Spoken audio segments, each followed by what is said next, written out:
Okay. तो अभी का टॉपिक है टाइप्स ऑफ प्लांट टिश्यूज। तो जो मेरिस्टेमेटिक टिश्यू है वो किस चीज़ के हिसाब से है, जैसे कि यहाँ पे लिखा हुआ है,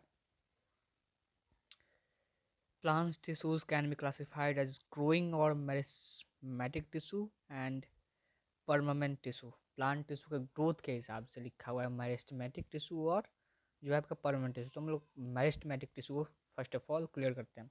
तो सबसे पहले मेरिस्टेमेटिक का जो मीनिंग होता है वो होता है डिवाइडिंग। डिवाइडिंग का आप इधर से सेंस लगा सकते हैं ग्रोइंग टिश्यू, ठीक है, जो ग्रोथ में हेल्प करता है।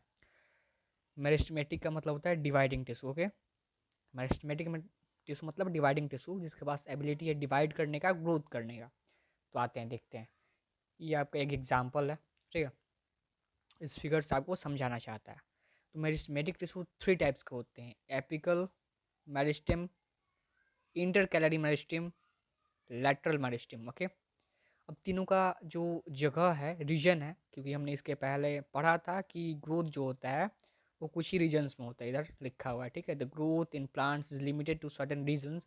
तो ये रीजन्स है, ठीक है, ये रीजन्स हैं, जो भी ये मैंने आपको राउंड किया वो रीजन्स हैं कहाँ ग्रोथ होता है, ठीक है।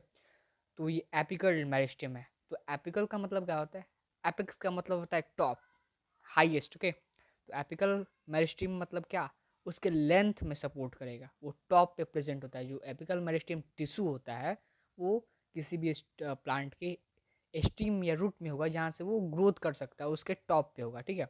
इंटर कैलरी क्या होगा, तो उसके बीच में होगा, और ये नोड्स और इंटरनोड्स के बीच में होता है, और ये नोड्स और इंटरनोड्स को निकलने के लिए मदद करता है, जहाँ से लीव्स जो होती हैं वो ग्रो करती हैं। वो है आपका इंटर मेरिस्टेम, और थर्ड है आपका लेटरल मेरिस्टेम। तो ये जैसे देखे नहीं आप लोग कि कोई ट्री होता है बहुत मोटा होता है, फैटी होता है, बहुत चौड़ा होता है, तो वहाँ उसमें लेटरल मेरिस्टेम जो होता है वो ज़्यादा होता है, वो ग्रोथ कर चुका होता है और ग्रोथ कर रहा होता है, ठीक है। तो वो लेटरल होता है, वो थिकनेस के लिए रिस्पॉन्सिबल होता है, इधर लिख सकते हैं। This is because the dividing tissues are known as meristematic tissue. जो डिवाइडिंग टिश्यू होते हैं वो मेरिस्टेमेटिक टिश्यू होते हैं। Apical meristem is present at the growing tips and of stems and roots, जैसे कि मैंने बताया स्टीम्स और रूट्स के एपेक्स में प्रेजेंट होता है lateral meristem, intercalary meristem. Okay, and this is cells of meristematic tissue are very active. They have dense cytoplasm, thin cellulose wall and prominent nucleus. कुछ टॉपिक्स है जो मैं अगले शॉर्ट्स में आपको कैप्चर कर रहा हूँ।